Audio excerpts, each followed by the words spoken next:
Hello everyone, and in today's video we'll be looking at a scenario where the Tirmurid Empire comes back into the modern day. Now, this word Tirmurid, I used Google Translate for it, so I don't know if it's Tirmurid or Termid, but Google Translate says it's Tirmurid, and I know these borders aren't perfect, but close enough. And yeah, anyways, remember to like and subscribe. And this video, NATO, the EU, the UN, all those major alliances don't exist. So, yeah, let's look at this scenario now. The Timurids are a very large country. They're maybe about the size of China, if not a bit bigger. Probably not the size of Canada, because Canada's huge, but they're definitely one of the larger countries. And they're also a very powerful country. They have all of Iran, half of Iraq, and a majority of Pakistan, and then some other countries to help, but they're very strong and very large. And they're going to clean up the countries that have already been destroyed by the Timurids. These countries are... That is the wrong... That is the wrong colour. See, let me choose the right colour. See, Kyrgyzstan fall to the Timurids, as well as Iraq and Pakistan. Now, this is pretty huge for the Timurids. So now they have all of Pakistan, and Pakistan is a very powerful country, very populated, and mixed with this they have all of Iran. So this is probably definitely a top 10 power in the world. Maybe pushing top 5, but I don't know if their economy says that. Speaking of economy, I don't know what their economy is like. I'd say it's pretty meh. Actually don't know, but it's got to be something, because they have a lot of countries, and they have parts of Turkey, and Turkey has a good economy, so I don't know.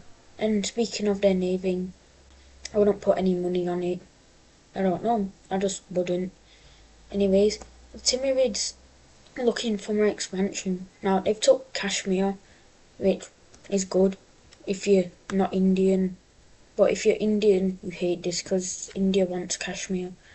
So it's kind of being fixed, but India still claims over Kashmir. So where would the Timurids go? I mean, Syria is unstable and they want access to the Mediterranean, so they will be declaring war on the Syrians. So Timurid troops will move into the deserty areas, but they're gonna have to just invade these areas as, I don't know, they just have to. So the Timurids invade, they captured Damascus or whatever Syria's capital is called. But before Syria can completely fall, see Turkey join the war. And with this, Syria just falls. We can look at this peace treaty. In this treaty, we see Syria no longer exists. They get split up between Turkey and the Amosectus assassins, the Timurids. But the Timurids aren't very happy. They want more coastal land.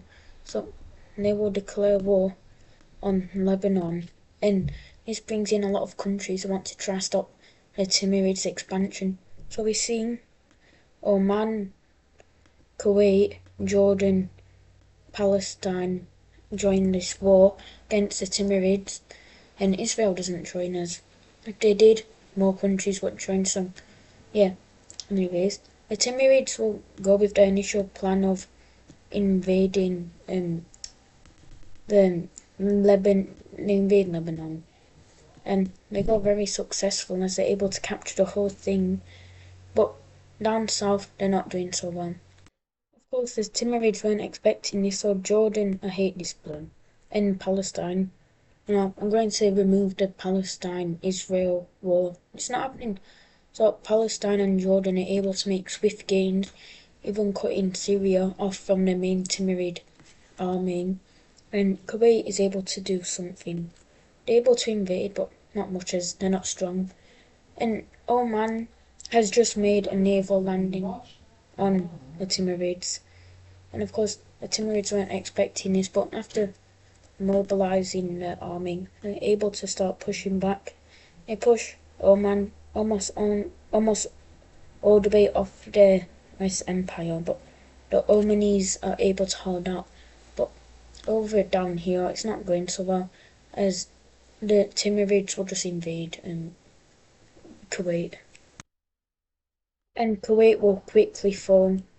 And with Timurid's army in Lebanon reaching up with the main front, they're able to start pushing back the Palestinians and Jordanese, eventually linking up with the main country slash empire slash kingdom slash whatever. And eventually they will start the invasion of Jordan, which goes very well. They're able to capture their capital, which is somewhere right here, but doesn't matter. After all of Palestine falls, we see Jordan just accept their fate and surrender. And to Oman, after being kicked out of the Timurids, they see no point in fighting and agree to leave the war. So the Timurids have won this war. We can look at this treaty. In this treaty, we see the Timurids fully annexing all these countries. Now, would they realistically annex all these countries? Probably not. They'd probably fully annex Lebanon and Kuwait, but over to Jordan and Palestine, they'd probably just split Jordan in half and make it their puppet state, merging it with Palestine. But over to Oman, they don't lose anything land-wise, but they are forced to pay some money. Over to the Timurids. The Timurids are kind of stuck. They don't know where to expand, because could go down south to Arabia, but Saudi Arabia hasn't lost any land, they haven't lost anything as a matter of fact, and would be able to put up a good fight. Israel's strong, Kazakhstan, it's just Kazakhstan, and yeah, there's no really more to go. So they will wait a few years, and after about after about 7 years of them doing nothing, the world has eased down. They're not as worried about the Timurids, and so you see the Timurids declare war on Kazakhstan. And Kazakhstan wasn't expecting this. So we see a joint invasion on. I don't really know nothing about Kazakhstan. I think their capital's somewhere here, but I know nothing about Kazakhstan. Apart from that, over here there's really just nothing. So the Timurids will kind of target this area as, even though there's nothing here, it is a large chunk of land.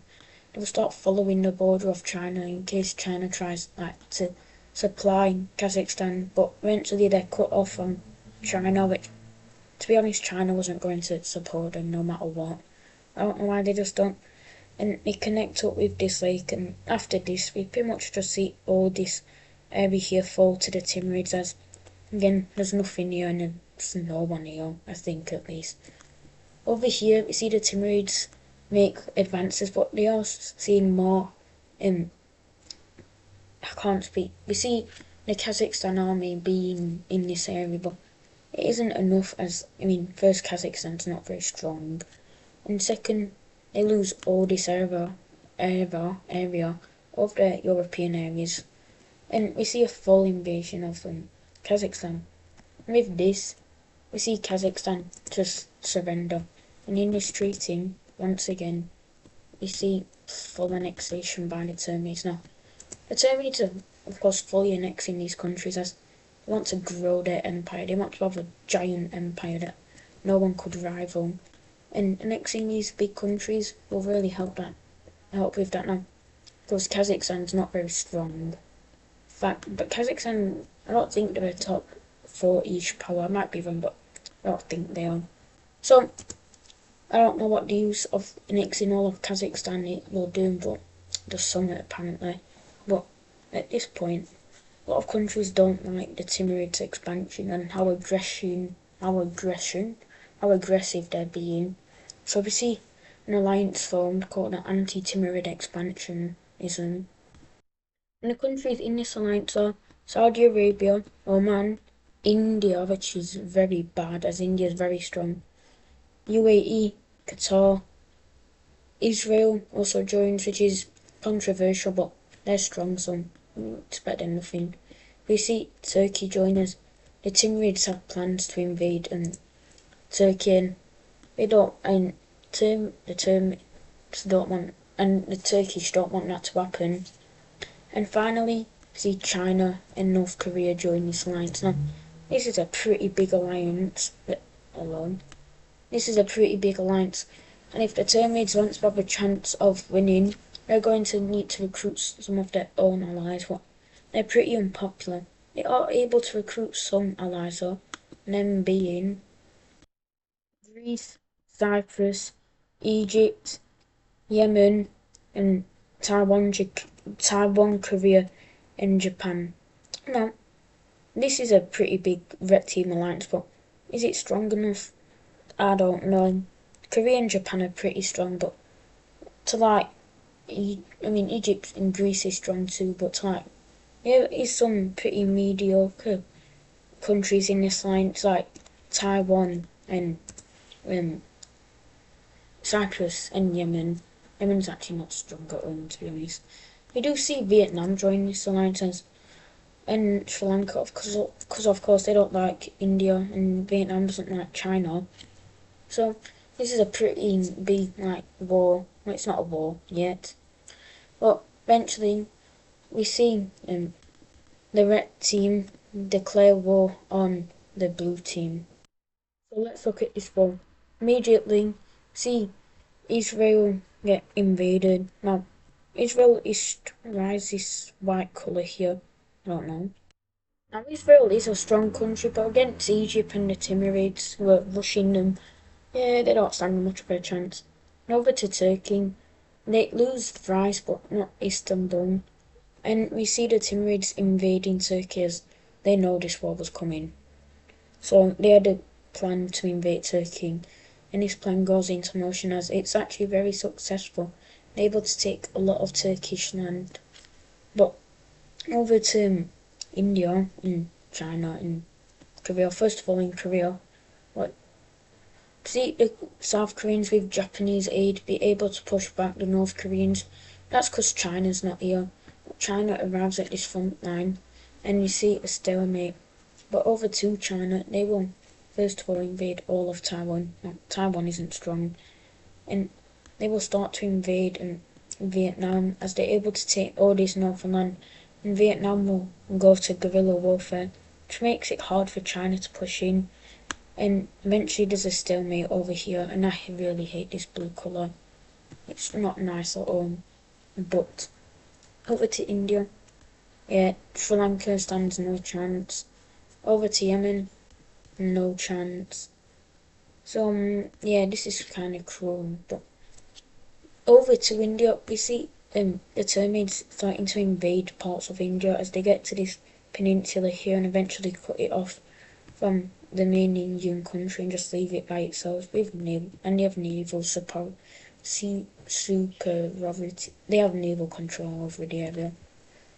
But we do see India invade. I don't know what the Pakistani people would be doing as.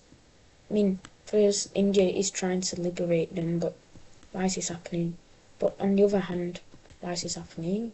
It's India, and Pakistani people hate India. And why does it keep going pink and blue? I don't know. And yes, I don't know what the Pakistani people are doing. Maybe they're not helping them, but they also don't want to be part of the Termites, and India is somewhat liberating them. I don't know. Over to Saudi Arabia, they will start to face invasion. Now, the Saudi Arabians were fully aware that they wouldn't be able to last long against the Termites, Egyptians, and yeah, so they will start a small push out over here, trying to split off Egypt from the Termites. Eventually do make a naval landing in Egypt, which goes very well. But at the end of the day, the troops are needed over here because it's new. I can't speak because this front line is still moving and getting bigger per day. So their troops needed here. See all of Qatar be captured, which is horrible for the blue team. But when Saudi Arabian troops arrive, we see the Termites get pushed back as they haven't really fought against any strong countries. Saudi Arabia, why does this keep happening? Saudi Arabia is the strongest country they fought against. But over here, Egypt is able to push these guys fully out of their country and able to start helping the Tirmurid out, eventually pushing these guys out of the Tirmurid Empire, and see the Tirmurid starting to invade Saudi Arabia. It is very deserty up here, and they wouldn't be able to invade much of Saudi Arabia. They'd only be able able to be, I cannot speak, not only able to invade like the coastal areas, but school geography, who cares? So all of this land is taken from the Saudi Arabians. We see a naval landing in the UAE happen, which takes a lot of the country and eventually moves into Oman. But when Saudi troops arrive, it's a stalemate. Over here in India, see this whole peninsula get captured and they start to invade more of India. But at this point, the Pakistani people realise, even though it is India and they hate India, they're going to have to help the Indians if they want to get independence. And would India want an independent Pakistan? Maybe if the government's like pro-Indian and they settle the Kashmir border issues, so maybe India would want this new Pakistani country, but who knows what they are like aiding Pakistani rebels. There are a bunch of Pakistani rebels, so the Tirmurid have to move troops away from the main front line to fight against these Pakistani rebels, which they are very strong. That's because they're being aided by India. So these rebels are a force to reckon with, and they eventually start connecting up with each other. But eventually the main Tirmurid army arrives, and with this we see the Tirmurids fully push back these Pakistani rebels, as I mean they're not strong. India isn't getting much aid to them because they're separated. We see the Tirmurids push back the Indians over here, and yeah, it's not going well for India, but India is able to hold on. Over to China. The Chinese army has fully arrived in Korea.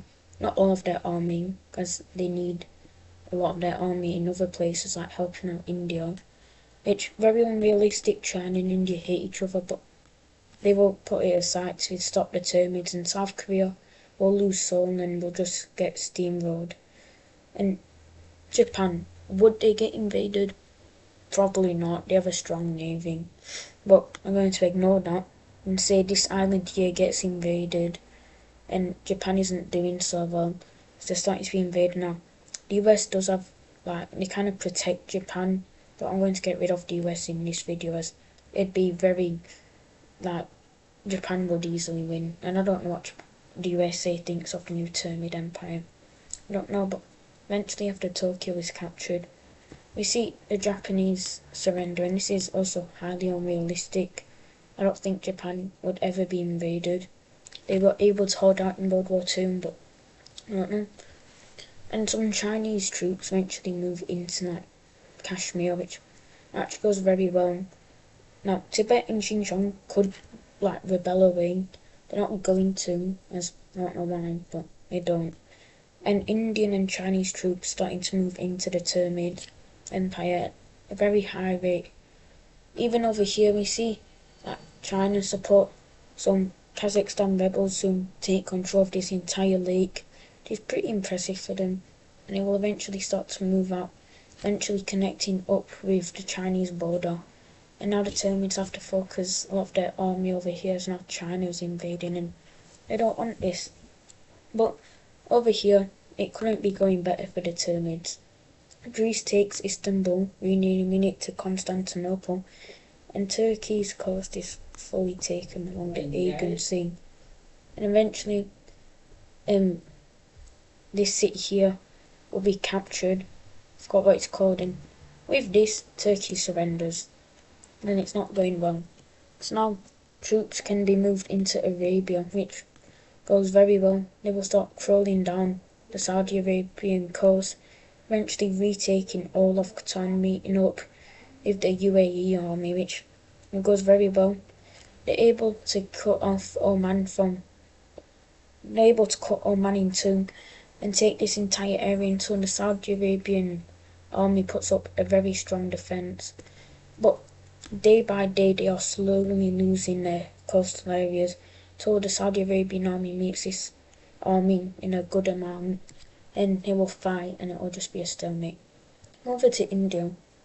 They will see more and more invasions, but the Tirmurids have to send troops into Pakistan and Kazakhstan, as there is lots of troops there, so India will be able to push back this invasion force not fully out of their country, but they're able to push them back a lot, eventually going into this peninsula. But yeah, India's doing very well. But Vietnam has just had a miracle. They've been able to push back the Chinese over here, which goes very well, able to take all this land back, which goes very well for Vietnam. But China is starting to pump more and more troops into Vietnam, so watch out for them. But there's going to be a country that joins this war that's going to completely destroy one team. What side? And it'll be Russia. But what side will Russia join? Will it be the Termids or the blue team? Make your guessing. 3-1, it's the blue team. Russia, of course, doesn't like this new Tirmurid Empire. They've lost land to it, and they want it gone. And Russia was always planning to jump this sky, so they will send a lot of their troops into this Caucasian land. And the Termids did not expect this to happen. They thought Russia was even going to join them, as they thought they'd been building up relations, but it was all fake by Russia. Russia is able to somehow go in the mountains. I don't know, they're Russian, they're good in the cards. And we'll eventually meet up with the border of Turkey and we'll start to liberate some areas of the country. Not all of it though, but some areas. When Tirmurid Empire is destroyed, they have to rearrange a lot of their troops, which leads to Saudi Arabia pushing back these troops over here, which very well for Saudi Arabia. They're able to push them pretty much all the way out of their country.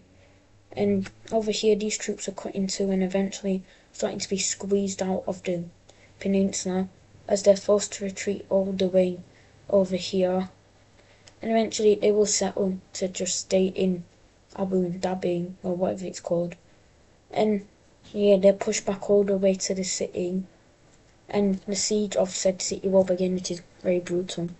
Saudi Arabia will begin to push back, eventually meeting up with the border and pushing these guys fully out of their territory, and can now start the grand invasion.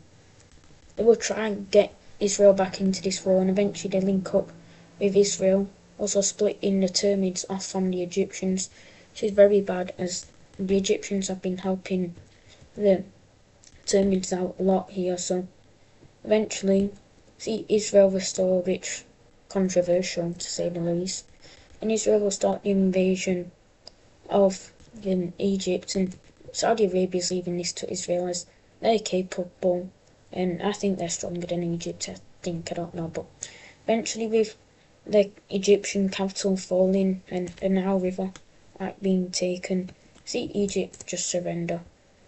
And we also see Cyprus being taken, which is very bad. Now, over in Kazakhstan, the Russians have a full-on offensive. They're able to push deep into Kazakhstan, and they eventually take all these lakes over here. Now, of course, the Termids were not expecting this, and they're kind of just dying at this point. Their leader has been killed in a missile strike, and his son is not a good military leader. And I mean, they're all generals, but he fires them as it makes him look weak, he thinks.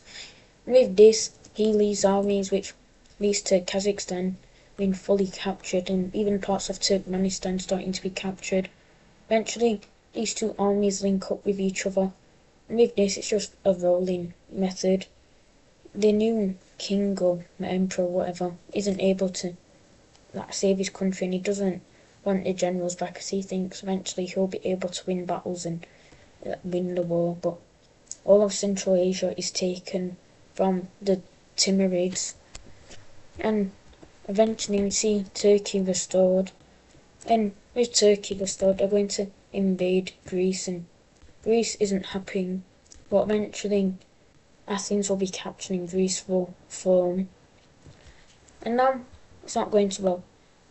Israel's able to connect up with Turkey, which I don't know how that would go in real life. And these troops over here have all died. They all die or surrender.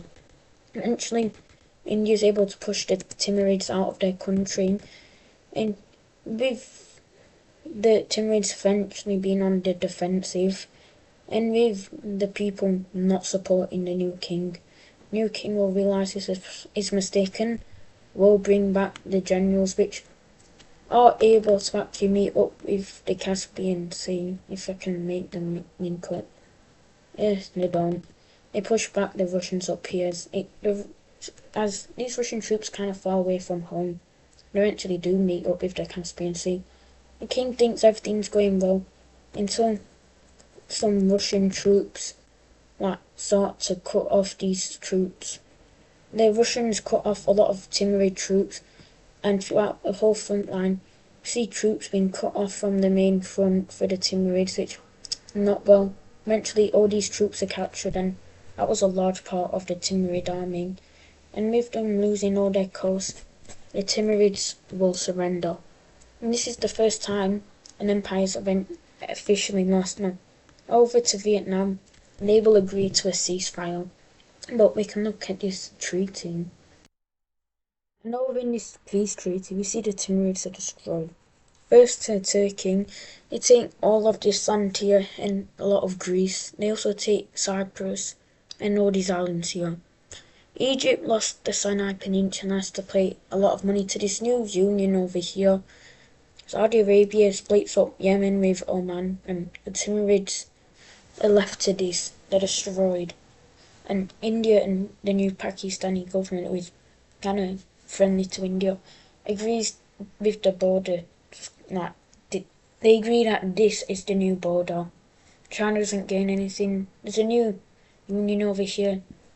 Turkmenistan gets a lot. Vietnam actually loses their head. Taiwan no longer exists. South Korea, now North Korea. Japan, economically disabled. And that's really it. Russia does take a lot of land too. They take all of the Caucasus, as well as a big part of Kazakhstan. But that'll do it for today's episode. I hope you've enjoyed it, and bye everyone.